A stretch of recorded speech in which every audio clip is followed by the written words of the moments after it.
അന്തരിച്ച നടൻ കൊല്ലം സുധിയുടെ ഭാര്യ രേണുസുധി മലയാളികൾക്ക് സുപരിചിതയാണ്. രേണുവിൻ്റെ റീലുകളും വീഡിയോകളുമൊക്കെ സോഷ്യൽ മീഡിയയിൽ വൈറലാകാറുണ്ട്.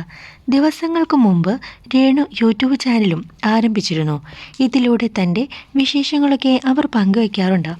പതിനായിരക്കണക്കിന് പേരാണ് രേണുവിൻ്റെ വീഡിയോകൾ കാണുന്നത്. രേണുസുധിയുടെ വീഡിയോകളെല്ലാം കാണാറുണ്ടെന്ന് തുറന്നു പറഞ്ഞിരിക്കുകയാണ് നടിയും അവതാരകയുമായ അനുമോൾ. കൊല്ലം സുധിയും അനുമോളും ഒന്നിച്ച് ജോലി ചെയ്തവരാണ്. സുധിച്ചേട്ടൻ്റെ ഭാര്യ എന്ന് പറയുമ്പോൾ ആ ബന്ധം ഉണ്ടാകുമല്ലോ എന്ന് അനുമോൾ പറയുന്നു. രേണുസുധിയുമായി വലിയ രീതിയിൽ കോണ്ടാക്റ്റ് ഇല്ലെന്ന് അനുമോൾ പറയുന്നു. പുള്ളിക്കാരി മെസ്സേജ് അയക്കാറുണ്ട്, ചെയ്യുന്ന വർക്കുകളുടെ ലിങ്കുകളൊക്കെ അയച്ചു തരാറുണ്ട്, ഞാൻ അതിനൊക്കെ ലൈക്കും കൊടുക്കാറുമുണ്ടെന്നാണ് സോഷ്യൽ മീഡിയയിൽ വൈറലാകുന്ന ഒരു വീഡിയോയിൽ അനുമോൾ പറയുന്നത്.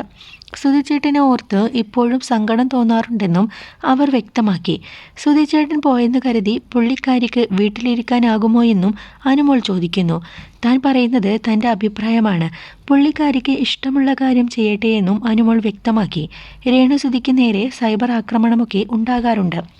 വിധവയല്ലേ, വീട്ടിൽ ഇരിക്കണമെന്നൊക്കെ ചിലർ രൂക്ഷമായ ഭാഷയിൽ അവരെ വിമർശിക്കാറുണ്ട്.